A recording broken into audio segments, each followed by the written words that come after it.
Guns N' Roses surprised the heck out of everybody yesterday, myself included, by dropping not one, but two brand new songs. The first one was called Atlas, and the second one was called Nothin.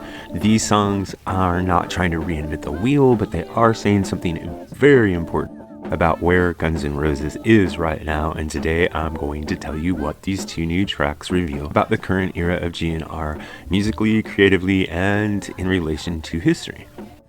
So first of all, let's get this out of the way. If you were hoping for something amazing or a total reinvention, these tracks aren't that, although they do kind of step slightly outside of what you might expect. If you're a Guns N' Roses fan who loves their signature sound, the swagger, the groove, and all those layered guitars, along with Slash's incredible lead playing, Atlas and Nothin will both feel familiar to you in really good ways.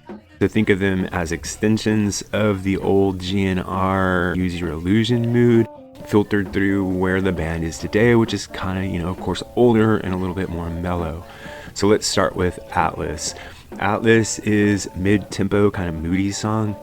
There's less guitar on this one than there is on Nothin. Axl's singing sounds very good. There is a kind of muddy production to both of the tracks. I don't want to say muddy because they both have modern production on them, but they're conspicuously trying to not sound too polished, and I feel like sometimes a little bit of the mix is off, but I think that with repeated listenings that effect will go away.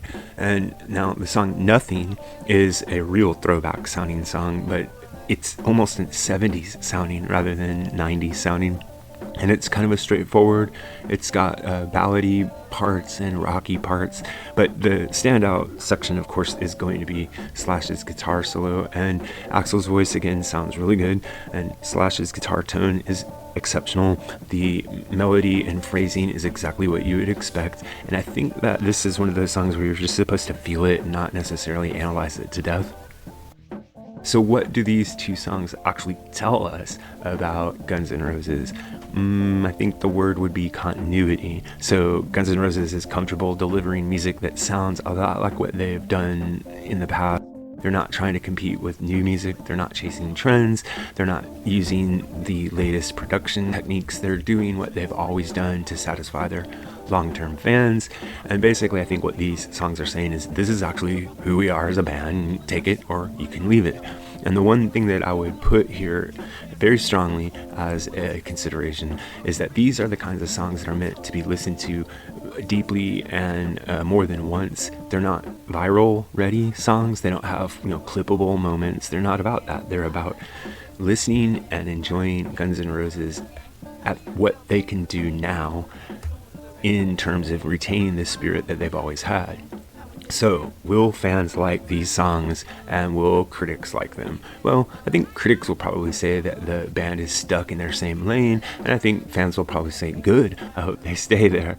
So the bottom line is they're not trying to, change the world with these songs. They're trying to give GNR diehards more of the sound they love, and I'm sure they feel proud that they were able to do that, to, at this late date, create music that sounds true to the spirit that the fans love. So if you're a fan of Guns N' Roses, I think you're really going to like these songs. If you're not a fan of Guns N' Roses already, probably these songs aren't going to convert you, and that's perfectly fine. I guess maybe one further point to make in relation to these two songs is that it shows what might happen if GNR continues to create new music on in the future. They've stated very clearly with these two songs that they don't intend to change their sound very much.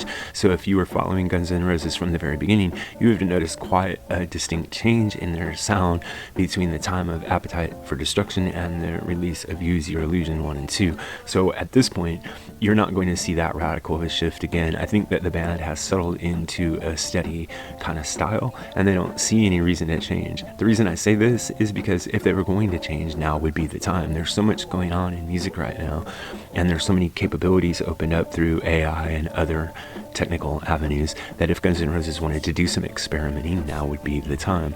And the good news is that if you like the band, they're still fully functional. You've got great guitar playing, you've got solid singing, really good bass playing, good arrangements, decent songwriting, all the things that Guns N' Roses has always been known for.